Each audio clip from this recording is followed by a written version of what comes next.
చేస్తూ ఉన్నాం. ఏదైతే 20,000 రూపాయలు ఇచ్చే కార్యక్రమం ఉందో అది కూడా 3 విడతల్లో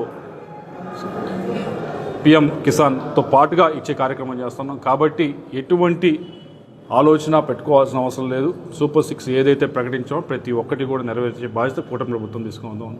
అయితే ఒకటే గుర్తుంచుకోండి, ప్రతిపక్షం వైపు నుంచి ఏదో ఒక విధంగా అబండాలు వేయడానికి, ఏదో ఒక విధంగా ఆ టాపిక్ని, మంచి కార్యక్రమం జరిగింది, అందరూ ఆనందంగా ఉన్నారు, దాన్ని ఆనందాన్ని ఎవరు కూడా ఆస్వాదించకూడదు, దాన్ని పక్కకి తోలాలి, ఇంకోటి ఏదో తీసుకొచ్చి అబాండం వేయాలి, దానిపైన న్యూస్ నడపాలి, దానిపైన హెడ్లైన్స్ రాయాలి, దానిపైన చర్చలు పెట్టాలి అనే ఆలోచనతోనే ప్రతిపక్షం నడుస్తూ ఉంది. దాన్ని ఇప్పటికన్నా మానుకోవాలని చెప్పి తెలియజేసుకుంటా ఉన్నా. ఇది ప్రజలందరికీ అర్థమవుతూ ఉంది. పెద్దగా దీని గురించి మొన్న చూశారు మీరు, పొగాకు దాని గురించి వెళ్ళి ఏ విధంగా పోలీసులపైన దాడి చేస్తూ ఉన్నారు అనేది చూస్తూ ఉన్నారు.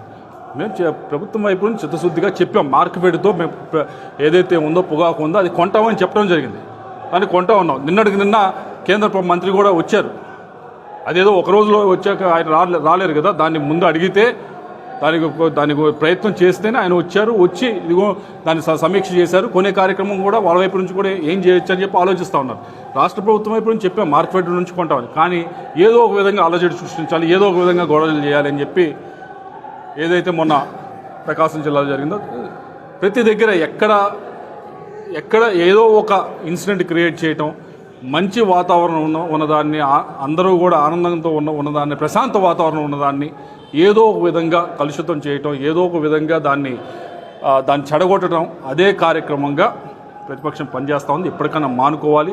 తల్లికి వందనం అనే కార్యక్రమం ప్రతి ఒక్కరికి కూడా, ఎంతమంది పిల్లలు ఉంటే అందరికీ కూడా వేయటం జరిగింది. అందరి అకౌంట్లో కూడా డబ్బులు పడి అందరూ కూడా ఆనందంగా ఉన్నారు.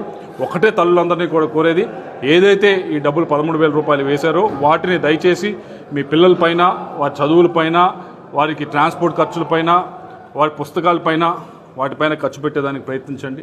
వేరే వాటిపైన కాకుండా దయచేసి వాటి మీద ఖర్చు పెట్టాలని చెప్పి నన్ను కోరుకుంటూ, మరొక్కసారి ప్రతిపక్షం ఏదైతే దుర్మార్గంగా ప్రవర్తిస్తూ ఉందో, ఏదైతే